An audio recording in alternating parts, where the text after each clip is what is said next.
We already studied inflammation. Now we are going to study molecular mechanism of inflammation and anti-inflammatory drug. There are two types of inflammation: acute inflammation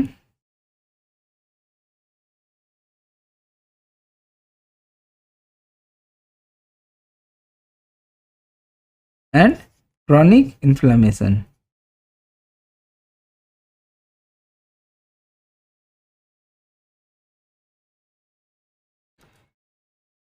If you don't know about the inflammation, please visit my channel and see the video on inflammation. This is the physiological event of acute inflammatory response. In this diagram, the diameter of the arteriole controls the normal blood flow into a capillary bed. Inflammation causes arteriole dilation and increased blood flow, which is known as hyperemia.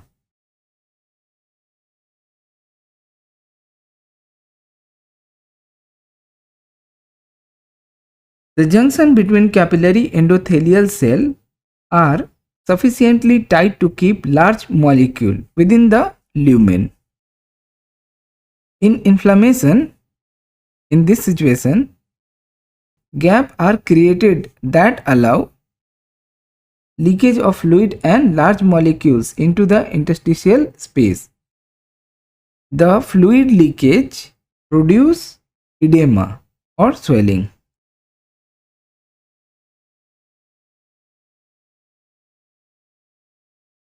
Normally, leukocytes such as neutrophils are carried in the lumen of a capillary. During inflammation, selectin and integrins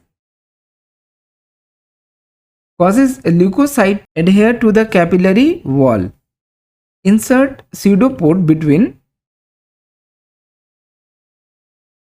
the endothelial cell and squeeze through extravasation.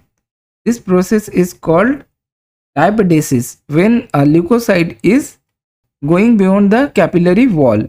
After leaving the capillary wall, the leukocytes are attracted chemotaxic to the source of inflammation by various chemotactic or chemokinetic substances.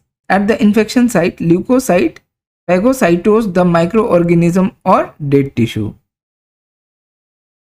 The site of inflammation, tissue damage, microbial infection, complement system is also introduced for the immune reaction.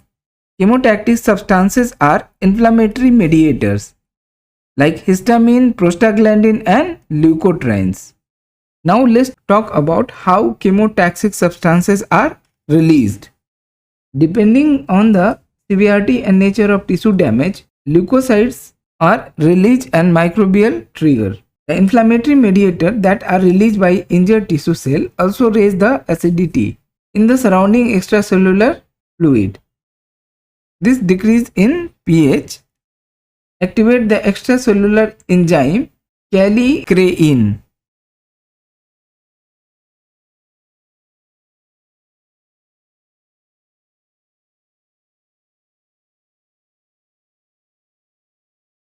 Which split bradykinin from its long precursor chain.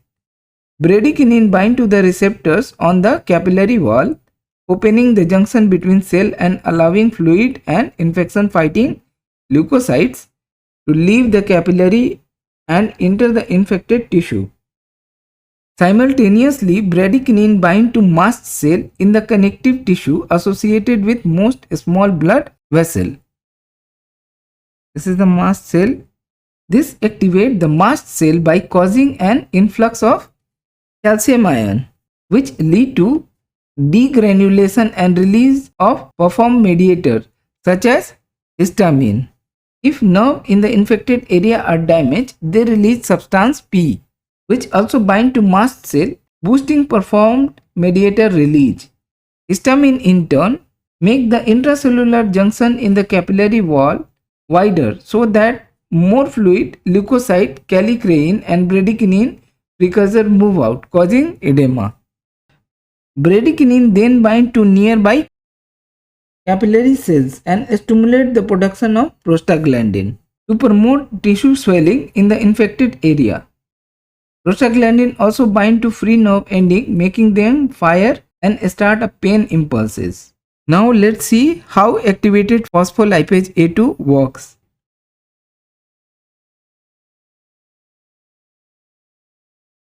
Like phosphatidyl inositol,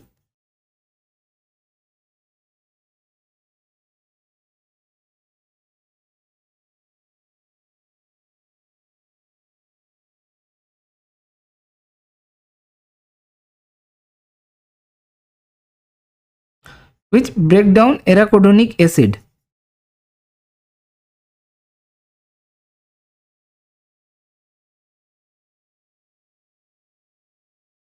In the influence of phospholipase A2, which is produced by mast cell.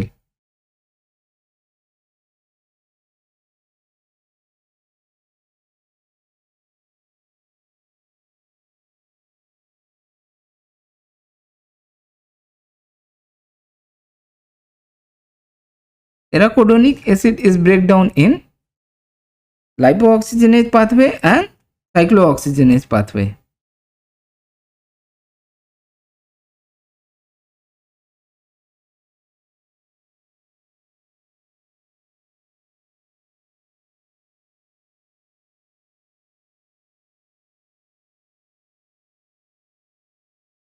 Cyclooxygenase pathway is going through also COX-1 pathway and COX-2 pathway.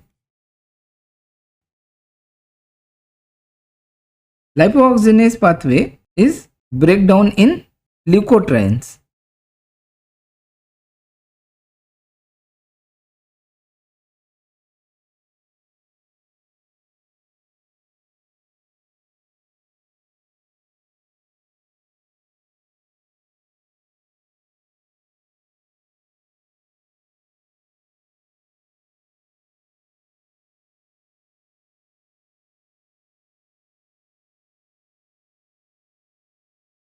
Various leukotrienes are LTB4, LTC4, LTD4 and LTE4, which produce bronchoconstriction.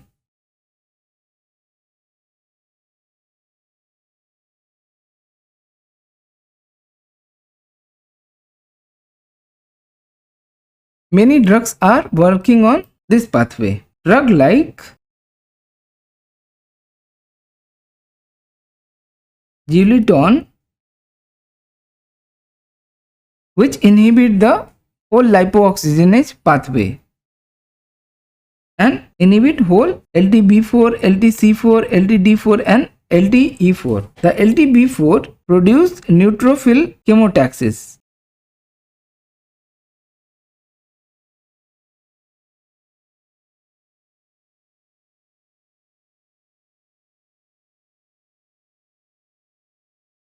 Other leukotriene inhibitors are Zafirleucas, which work on LTD pathway.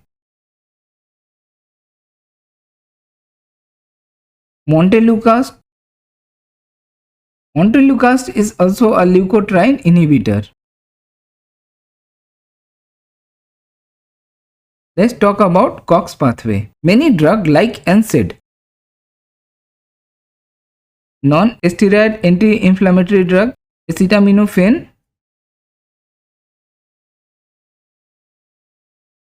aspirin. These drugs are work on especially COX-2 pathway.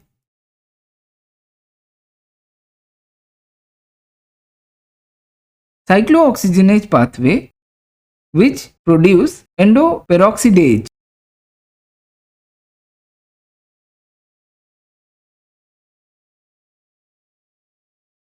which are prostaglandins PGG2, PGS2. They produce prostacyclin I2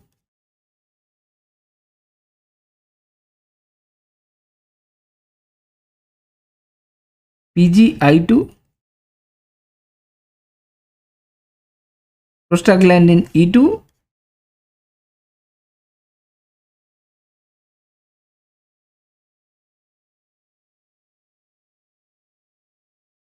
and thromboxane A2. PGI2, which decrease platelet aggregation,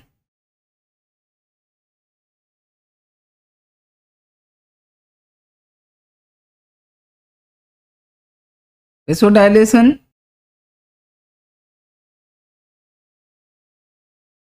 and decrease uterine tone. PGE2, which decrease vascular tone, increase pain, increase uterine tone,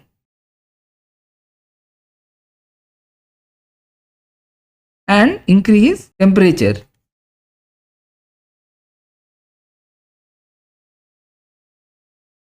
Whereas thromboxane A2 increase platelet aggregation,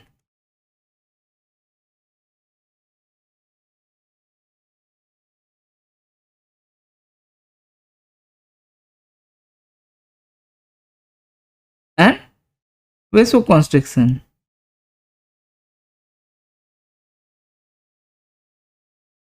Anti-inflammatory glucocorticoid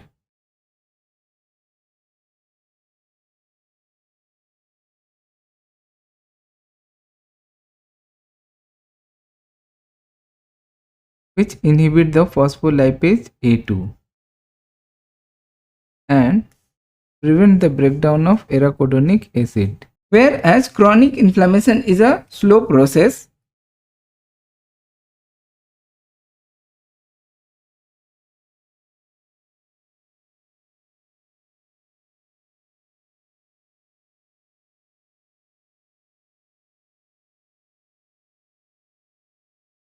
characterized by the formation of new connective tissue, and it usually causes permanent tissue damage.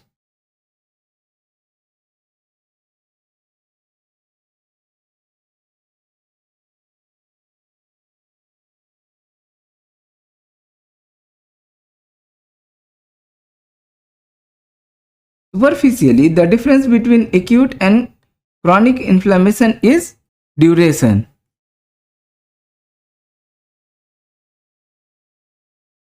Acute inflammation is for short duration and chronic inflammation is persist long duration. Regardless of the cause, chronic inflammation lasts 2 weeks or longer.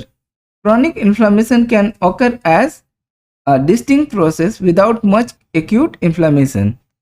The persistence of bacteria by a variety of mechanisms can stimulate chronic inflammation. For example, the mycobacteria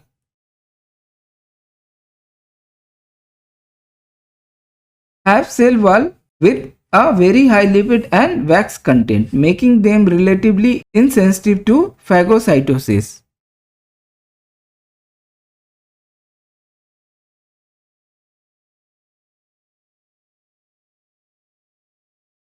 The bacteria that cause tuberculosis, leprosy, and syphilis often survive within the macrophage.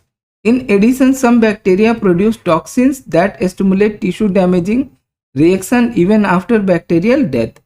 Chronic inflammation is characterized by dense infiltration of lymphocytes and macrophages. If the macrophages are unable to protect the host from tissue damage, the body attempts to wall off and isolate the site by forming a granuloma.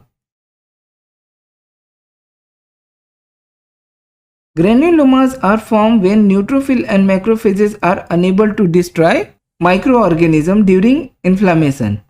Infection caused by some bacteria like listeriosis, brucellosis, fungi, histoplasmosis, helminths parasite, leishmaniasis, and large antibody antigen complexes like rheumatoid arthritis result in granuloma formation and chronic inflammation. Thank you. Don't forget to like, share and subscribe my YouTube channel.